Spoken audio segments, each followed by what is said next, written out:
दोस्तों इस वीडियो में हम लोग देखेंगे ये वाला सीन कैसे क्रिएट करते हैं। ये देखो ये कछुआ साथ में चल रहा है। तो इसके लिए मैं आपको पहले बता दूं, आपको दो प्लगइन चाहिए अगर आपको फोटो रियलिस्टिक बनाना है इसको। ये लाइव फुटेज कॉम्पोजिटिंग होती है। तो इसमें आपको एक तो एलिमेंट 3D चाहिए, वीडियो को पायलट का है, उसका भी मैं लिंक दे दे रहा हूँ। और आपको चाहिए रेड जाइंट का जो VFX पैक है, उसमें कॉम्प करके आता है, ताकि ये जो कलर मैचिंग वगैरह जो है वो बहुत अच्छे से हो जाती है। तो दो चीज़ें चाहिए हमें इसको करने के लिए, बाकी सब आफ्टर इफेक्ट में अवेलेबल है। तो सबसे पहले मैं एक नया कॉम्प बना लेता हूँ। नया कॉम्प क्यों बना रहा हूँ ताकि आपको पूरा सिखा सकूँ। तो देखो ये जहाँ पे जो आपकी फुटेज होती है उसको उठा के यहाँ पे ये जो लाइन है इसमें ड्रैग करना होता है। तो क्या होता है ना कि ये जो फुटेज का साइज है उसी से कॉम्प बन जाता है। और ये क्यों चाहिए हमें, क्योंकि हम जब इसमें 3D कैमरा ट्रैक डालते हैं तो उसमें अगर आपका फुट डायमेंशन डिफरेंस आ जाता है अगर फुटेज और कॉम्प का, तो आपका वो रन नहीं करता। तो इसलिए आपको ये हमेशा करना है कि ये जो फुटेज है वो यहाँ पे ड्रैग करना है और उसके बाद उसके ऊपर 3D कैमरा ट्रैकर डालना है। तो आप 3D कैमरा ट्रैकर, और ये मैंने इस पे डाला और यहाँ पे ये एनालाइज करने लग जाएगा बैकग्राउंड को। तो आपको यहाँ पे एडवांस में जाना है और एडवांस में जाके यहाँ डिटेल एनालिसिस दिख रहा होगा आपको। ये जो है आपको इसको क्लिक कर देना है ताकि पॉइंट्स वगैरह है ज़्यादा आए आपके पास। तो ये थोड़ा टाइम लेता है। आप अगर अभी इनिशियलाइज नहीं हुआ, अब यहाँ पे देखोगे टोटल फ्रेम कितनी है 1174 और ये 0% है। तो अभी ये फ्रेम जो है वो ट्रैक होना स्टार्ट हो गई। तो हर फ्रेम ट्रैक होगी, इसको ट्रैक होने देते हैं, फिर मैं बताता हूँ क्या करना है। दोस्तों ये फाइनली हमारे पास हो गया है। अब देखो हम यहाँ पे ग्राउंड प्लेन बनाएंगे क्योंकि हमें प्लेन चाहिए। तो देखो आपको कुछ पॉइंट सेलेक्ट करने हैं, आप कंट्रोल दबा के भी सेलेक्ट कर सकते हो। जैसे एक पॉइंट ये ले लिया, ये ले लिया, ये पॉइंट ग्राउंड पे है, ये पॉइंट ग्राउंड पे है, ये पॉइंट ग्राउंड पे है। तो आपको ऐसे करके एक जो है प्लेन क्रिएट करना है। तो मैं यहाँ पे राइट क्लिक करूंगा और मेरे को यहाँ पे set ground plane and origin set करना है। तो ये मेरा यहाँ पे सेट हो गया और फिर मैं यहीं पे जाऊंगा और यहाँ पे create solid and camera, null and camera, आपको सॉलिड एंड कैमरा नहीं, क्रिएट नल एंड कैमरा, ये आप क्लिक करोगे तो आपका यहाँ पे कैमरा भी आ गया और नल भी आ गया। ठीक है। और यहाँ पे अगर आप इस नल की साइज देखोगे तो मैं इस नल की साइज थोड़ी सी बड़ी कर देता हूँ ताकि आपको ये दिखे। ये अगर आप देखोगे तो ये रहा नल, और ये साथ के साथ ट्रैक भी हो रहा है इसमें ग्राउंड में ना। तो जहाँ पे था वो वहीं पे है। तो ये हो गया हमारे पास। अब हम जाएंगे, हमें एलिमेंट 3D चाहिए। तो हम क्या करेंगे, यहाँ पे राइट क्लिक जाएंगे, न्यू सॉलिड, यहाँ से क्रिएट करो, या फिर आप यहाँ पे लेयर में जाके यहाँ से सॉलिड क्रिएट करो, या फिर कंट्रोल Y प्रेस करो, आपकी मर्जी। तो मैं यहाँ पे कंट्रोल Y प्रेस करता हूँ, फिर मेरे पास सॉलिड क्रिएट हो गया। इसको मैं नाम दे देता हूँ एलिमेंट 3D।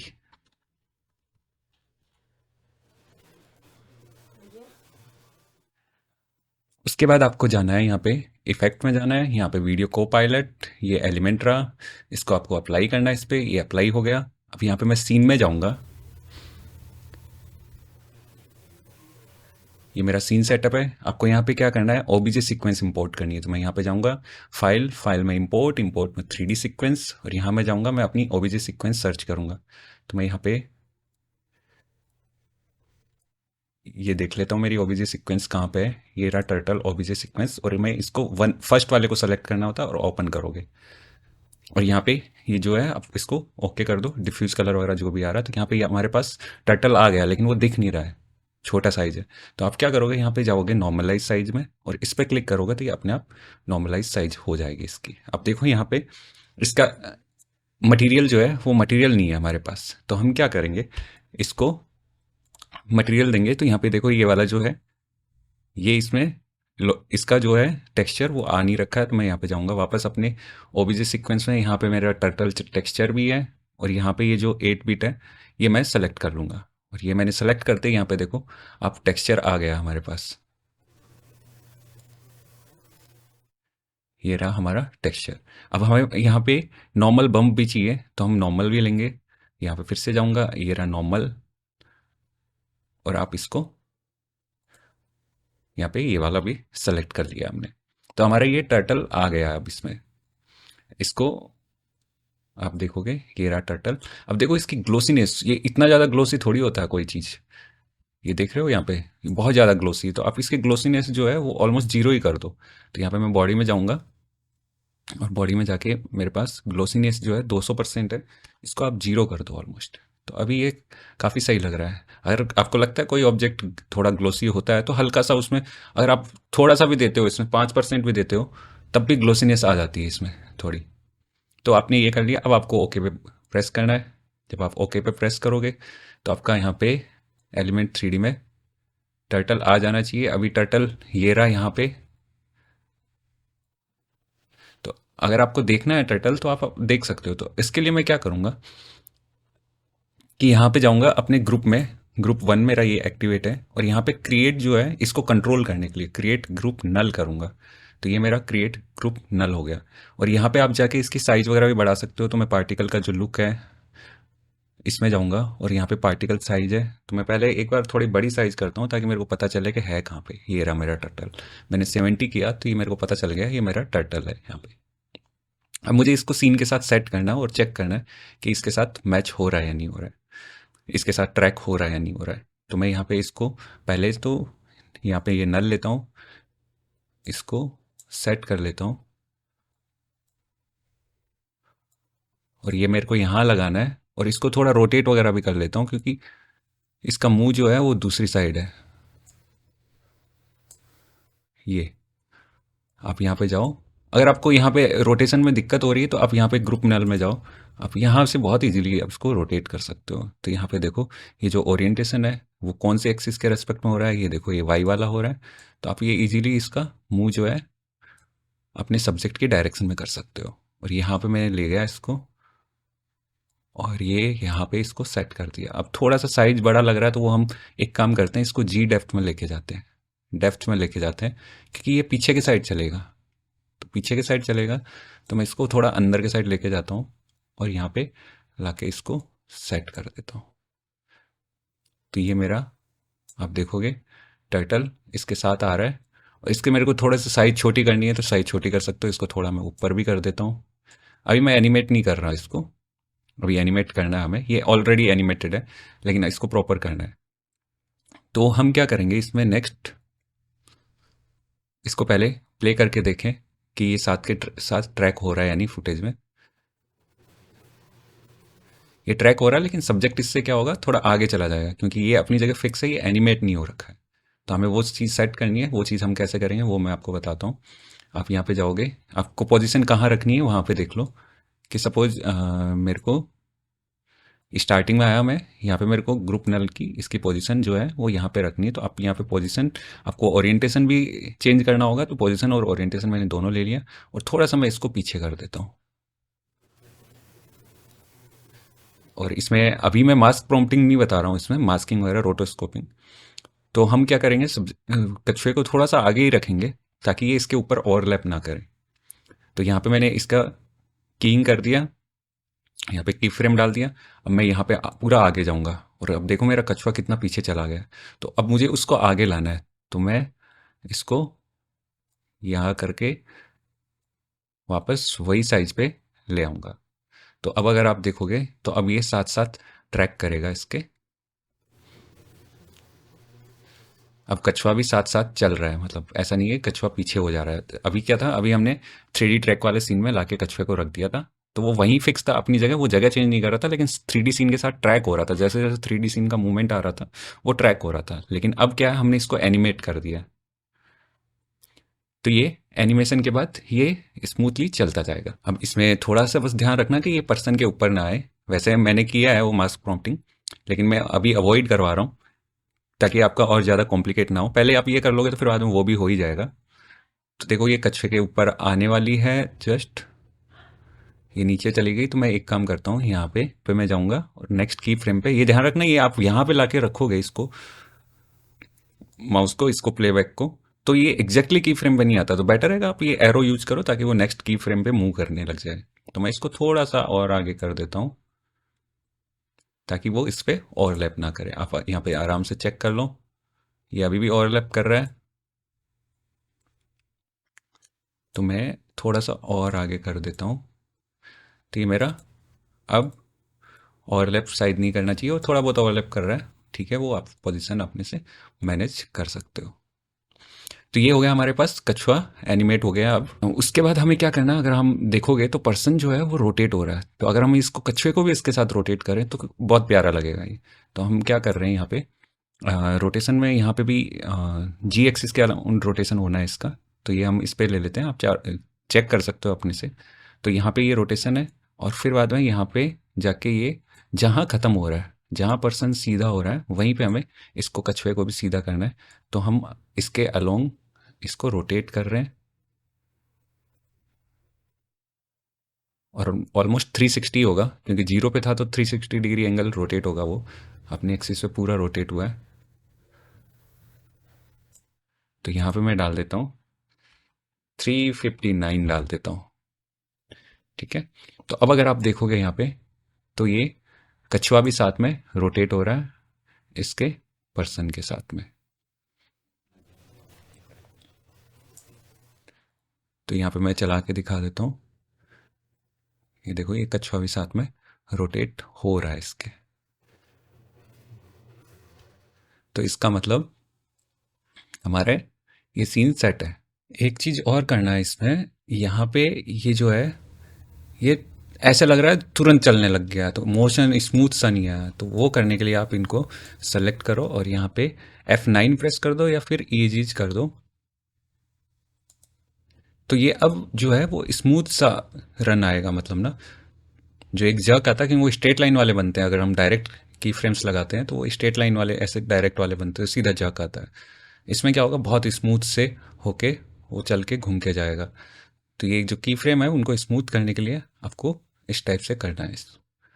बट अभी अगर देखोगे तो ये कछुए की साइज थोड़ी बड़ी लग रही है मुझे। तो मैं क्या करूँगा, अब वापस एलिमेंट 3D में जाऊँगा, और यहाँ पे जो पार्टिकल साइज 70 कर रखी है उसको एक बार 60 करता हूँ। ठीक है। तो अब ये साइज थोड़ी छोटी हो गई है। तो अब ये तो इसके बीच में भी नहीं आ रहा है हाथों पे ज़्यादा। थोड़ा और छोटे कर देता हूँ, 50 कर देता हूँ, ताकि थोड़ा नेचुरल लगे। अब ये ऊपर हो गया, और इसको थोड़ा और ऊपर भी कर सकते हो अगर आप करना चाहो तो, क्योंकि यहाँ पे जाओगे पार्टिकल रेप्लिकेटर, और यहाँ पे ये जो वाई पोजीशन है इसको थोड़ा सा और ऊपर कर दो। मैं थोड़ा और ऊपर कर देता हूँ, ताकि ये जो कछुआ आए तो इसके जो हाथ है ये यहाँ पे आएंगे ना, तो ये लगेगा इसके सामने आ गया, फिर आपको इसकी भी मास्किंग करनी पड़ेगी। तो इतना ऊपर रखो कि ये घूम के भी आए, तब भी इसके हाथ इस पे ना आए, इसके सामने ना आए, ऊपर ही रहे, तो वो ऐसा लगेगा जैसे बैकग्राउंड में सही में फ्लोट कर रहा है वो। तो मैंने इसको थोड़ा और ऊपर कर दिया। और दूसरा ये है कि पर्सन जब यहाँ पे देख रहा है, तो आपको ये भी ध्यान रखना है, ये पर्सन देख रहा है तो ये यहाँ देख रहा है, इसकी आई साइट यहाँ पे है, तो ये कछुआ वहीं होना चाहिए, ताकि लगे कि हाँ वो उसी को देख रही है। ठीक है। तो अब अगर देखोगे, तो अब ना तो ये हमारे बीच में आ रहा है, कहीं पे भी बीच में नहीं आ रहा, सब्जेक्ट के ऊपर भी नहीं आ रहा, बट साथ में चल भी रहा है, और बड़ा अच्छा सा एनिमेशन हो गया हमारा। ये आप देखो घूम भी गया है, तब भी बिल्कुल पता ही नहीं चल रहा है।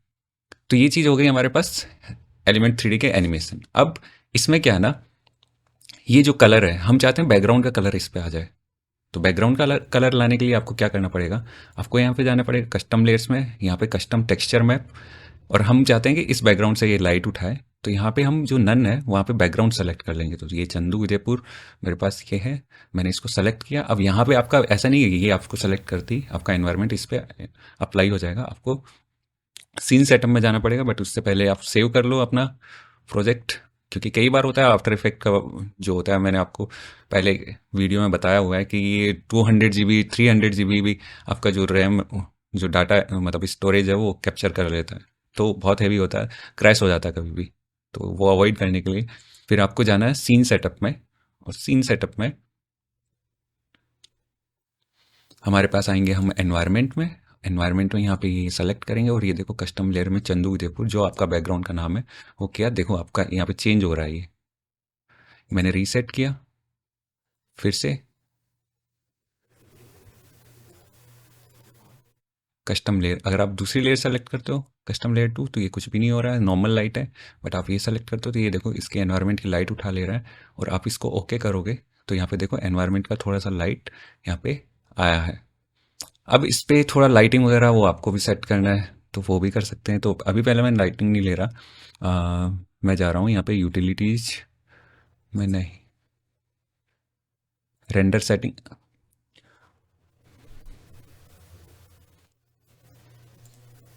अभी फिर इसका लाइटिंग वगैरह का थोड़ा ठीक करना है मुझे, तो मैं क्या करूँगा, यहाँ पे जाऊँगा रेंडर सेटिंग में। रेंडर सेटिंग में आप देखोगे शेडो वगैरह हम क्रिएट कर नहीं रहे हैं, यहाँ पे प्लेन वगैरह क्रिएट नहीं कर रहे हैं हम। तो हम जाएंगे एम्बियंट ऑक्लूजन और यहाँ पे इसको इनेबल कर दो और यहाँ पे इसको रेट रेस्ट ले लो। तो यहाँ पे देखो थोड़ा सा इसके ऊपर जो है सरफेस के ऊपर हल्का सा चेंज आ रहा है, एम्बियंट ऑक्लूजन जो शेडो बननी चाहिए वो बन रही है। ग्राउंड के लिए भी काम करेगा ये। तो हमने ये एम्बियंट ऑक्लूजन ऑन कर लिया। और अगर आप मैट शेडो वगैरह हम अभी यूज़ नहीं कर रहे हैं, डेप्थ ऑफ फील्ड वगैरह ये सब हम कुछ यूज़ नहीं कर रहे हैं अभी, तो हमारे पास हो गया ये चीज़। अब एक चीज़ और है इसमें, लाइटिंग में आप जाके, अगर आपको यहाँ पे लाइटिंग प्रॉपर मैच नहीं कर रही बट वो हमारी मैच कर जाएगी, हमें और तरीके पता है। आप यहाँ से भी अपनी लाइटिंग वगैरह यूज कर सकते हो। वार्म करना है मेरे को तो ये वार्म हो जाएगा। यहाँ पे 100 एम्बियंट मैंने ये यूज़ किया था तो ये हो जाएगा। आपकी मर्ज़ी, मतलब सनसेट यूज करना है सनसेट कर लो, सन यूज करना है सन हो जाएगा, तो वो आपके हिसाब से हो जाएगा। तो ये हमारा काम हो गया एलिमेंट 3D का, जो हमने एक ऑब्जेक्ट सीक्वेंस जो है ओबीजे सीक्वेंस वो लाए, फुटेज को ट्रैक किया और उसमें ये हमने कछुआ है वो डाल दिया और एनिमेट कर दिया। तो अब हमारे पास ये चीज़ें ठीक है। अब आती है कॉम्पोजिटिंग प्रॉपर, जो हमें लाइटिंग कलर्स वगैरह सब वो मैच करना है। तो वो हमें मैच करने के लिए क्या करना होगा, इसका मैं आपको तरीका बताता हूँ सिंपल सा। आप जाओ यहाँ पे एक फिर से कोई भी न्यू एडजस्टमेंट लेयर क्रिएट करो और इसके लिए आप जाओगे इफेक्ट और यहाँ पे RGVFX। इसमें जो सुपर कॉम्प है ये सबसे बेस्ट चीज़ है। ये बहुत काम आने वाली है आपके, ये आप मान के चलो बहुत काम आने वाली। और यहाँ पे देखो सबसे प्यारी चीज़ इस सुपर कॉम्प की, मैंने 3D वाले ट्राई किए थे, 3D लेयर इसमें नहीं आती। 3D लेयर में ये बहुत सारी प्रॉब्लम क्रिएट करता है, 2D लेयर लेता है, लेकिन ये एलिमेंट 3D की 2D लेयर ही लेता है। देखो आप वर्क कर रहे हो 3D में, लेकिन जो जब इसमें आ रहा है तो ऑटोमेटिकली, जैसे न्यूक में होता है उसमें आपको रेंडर लेना पड़ता है, सेम चीज़ इसमें होता है, अपने आप जो 3D सीन है वो 2D में रेंडर होके आता है। तो आप पहले क्या करोगे, यहाँ पे जो बैकग्राउंड है वो ले लिया और फिर बाद में यहाँ पे एलिमेंट 3D जो है वो ले लिया। अब हमारा कछुआ भी आ गया। अब इस पे यहाँ पे जाओगे आप और यहाँ पे कलर करेक्शन में जाओगे और इस कलर करेक्शन में आप मैच बैकग्राउंड करोगे अपने से। तो अगर आप देखोगे यहाँ पे ये मैच बैकग्राउंड हमारा हो गया, बट ये बहुत ज़्यादा हो गया। ये आप देखोगे ये पूरा इसमें मिक्स हो गया। तो आपको करना क्या है, ये जो शेडो है वो आपको कम करनी है। और यहाँ पे माउंटेन्स वगैरह के हिसाब से देख लो कि माउंटेन्स दूर है, उसमें वो फोग ज़्यादा है, हेज ज़्यादा है, तो इसमें थोड़ा कम होना चाहिए। तो होना तो चाहिए, बस थोड़ा कम होना चाहिए। तो ये हो गया हमारे पास। अगर आपको हाईलाइट बढ़ाना है तो आप बढ़ा सकते हो, हाईलाइट का टोन चेंज करना है तो आप वो कर सकते हो। हाईलाइट बढ़ाना सही नहीं रहेगा क्योंकि पीछे का जो बैकग्राउंड है वो डार्क है, हमारा डार्क माउंटेन्स वगैरह डार्क है तो वो डार्क होनी चाहिए। तो थोड़ा आप अपने हिसाब से यहाँ पे सेट कर लो। तो ये हो गया। अब नेक्स्ट जो है मैं ये क्या करूँगा, जो एज जो है उनको इरोड करूँगा, क्योंकि बैकग्राउंड के साथ ये मिक्स होना चाहिए। तो एजेस को थोड़ा सा इरोड कर लिया। फिर एज ब्लेंड यूज करूँगा, तो ये एज जो है वो एजेस बनती है और एजेस बन के इसके साथ बैकग्राउंड के साथ ब्लेंड हो जाती है। अगर आप यहाँ पे देखोगे तो अब देखो ये ब्लेंड हो रखा है। अब फिर मेरे पास एक और चीज़ कम पड़ रही है, वो है लाइट रैप। अब देखो लाइट रैप यहाँ पे आप देखोगे तो मैं आपको दिखाता हूँ। यहाँ पे लाइट रैप का क्या सीन है, जब भी देखो यहाँ सब्जेक्ट भी देखोगे तो इसके अ, जो एजेस है उसकी जो आउटलाइन है उसके अराउंड एक लाइट डिफ्यूज होके आती है, मतलब। तो वही चीज़ यहाँ पे होती है। तो यहाँ पे अगर आप देखोगे तो ये मेरा चीज़ है। अगर मैं यहाँ पे फिर लाइट रैप ऑफ करता हूँ तो ये देखो ये नॉर्मल ऐसा लगेगा जैसे पुट किया हुआ है। लेकिन जो ही ये करता हूँ तो ये अराउंड द सरफेस ये लाइट थोड़ी फील होती है कि उसके डिफ्यूज होके आ रही है। तो ये एकदम ऐसा लगता है कि नेचुरली मैच कर गया इसके साथ। तो ये मेरे पास हो गया। अब अगर आप देखोगे यहाँ पे तो हमारा ये सीन ऑलमोस्ट डन हो गया।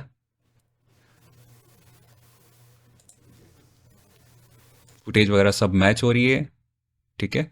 बट अभी हमें चाहिए कि इसमें लाइट ऐड करनी है। एनवायरनमेंट की लाइट इस साइड से आ रही सन से, तो हमें वो लाइट ऐड करनी है। तो हम क्या करेंगे, न्यू में जाएंगे, यहाँ पे लाइट लेंगे और लाइट यहाँ पे ये पैरेलल लाइट ले लेते हैं और मैं इस पे ओके प्रेस करता हूँ। तो ये हमारे पास लाइट आ गई। अब इस लाइट का ऐसे पता नहीं चलेगा तो आप बेटर है लाइट ऑप्शन में जाओ और यहाँ पे इसका जो ट्रांसफॉर्म में है आप ये वाला चेंज करो। तो इससे आपको पता चलेगा लाइट कहाँ जानी है, क्या करना है। तो ये मेरी लाइट इधर है तो मैं उधर लेके जाता हूँ। तो उधर लेके जा रहा हूँ तो देखो यहाँ पे शेडो बनना स्टार्ट हो गई है धीरे धीरे। इसको फील होना चाहिए कि मतलब हमारा सन यहाँ पे तो हमें लाइट यहाँ लेके जानी है।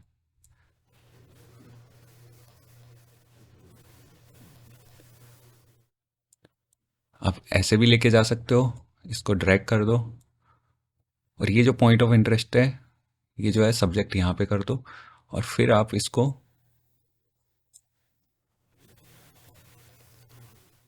ये आप देखोगे यहाँ पे लाइट चेंज होती जा रही है और आप इसको दूर भी कर सकते हो, मतलब इसमें कोई प्रॉब्लम नहीं है।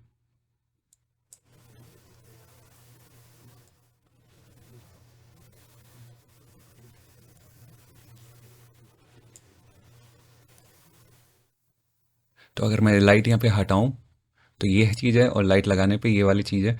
तो ये ध्यान रखना क्योंकि ये इधर की साइड लाइट नहीं आ रही है ना, लाइट उधर से आ रही है तो हमें उधर के साइड सन रखना है, तो उधर के साइड से पहले लाइट लगानी। तो ये लगाते ही देखो यहाँ पे इस साइड शेडो बन गई क्योंकि पर्सन का भी देखोगे तो इस साइड शेडो है और यहाँ लाइट यहाँ से यहाँ इधर के साइड से फॉल हो रही है। तो ये पूरा मैच कर गया हमारा। आप देखोगे बैकग्राउंड में है, थोड़ा ब्लर है। हेज अगर ऐड करना चाहो तो यहाँ पे हेज भी ऐड कर सकते हो, वो कॉम फाइल में जाओ और वहाँ पे ऐड कर दो। तो ये देखो ये हमारा, अगर मैं इसको पूरा चला के दिखाऊं तो ये थोड़ा सा रेंडर होने में टाइम लगता है। तो आप देखोगे तो ये अपने कछुए भाई साहब जो है वो साथ के साथ चलने लग गए। एकदम नेचुरल भी लग रहा है, बहुत प्यारा भी लग रहा है। कलर्स वगैरह सब, कोई किसी को ऐसा नहीं लगेगा, सबको पता है कि कछुआ ऐसे तैर नहीं सकता, लेकिन किसी को ऐसा नहीं लगेगा कि यार ये ज़बरदस्ती बनाया हुआ सीन है। ऐसा लगेगा जैसे प्रॉपर मैच किया हुआ है, मतलब फैंटेसी जैसा सीन है मतलब। तो ये देखो ये कछुआ हमारा मैच कर गया इसमें, प्रॉपर कलर्स वगैरह सब मैच हुए। तो बस इतना ही छोटा सा काम है, आप कभी भी कोई भी फुटेज बना सकते हो। और इसमें ऐसा नहीं है कछुआ, आप साथ में बर्ड्स भी चला सकते हो। अगर आप बाइक पे चल रहे हो, बाइक पे आप बर्ड्स चला सकते हो, साथ में कुछ भी चला सकते हो, व्हेल चला सकते हो। तो ये बहुत ही प्यारे सीन्स बनते हैं। तो ये एक बेसिक कॉन्सेप्ट है, इससे आप ना जाने कितने टाइप के वीएफएक्स बना सकते हो। मैं और वीएफएक्स लेके आऊँगा इस पे। आई होप आप लोगों को ये वीडियो पसंद आया। अगर पसंद आया तो चैनल को सब्सक्राइब कीजिए, कमेंट करिए और कुछ नई चीज़ों के लिए आप लिख सकते हैं कि हमें इस चीज़ पे वीडियो चाहिए, तो मैं वो भी आपके लिए बनाऊँगा। तब तक के लिए गुड बाय।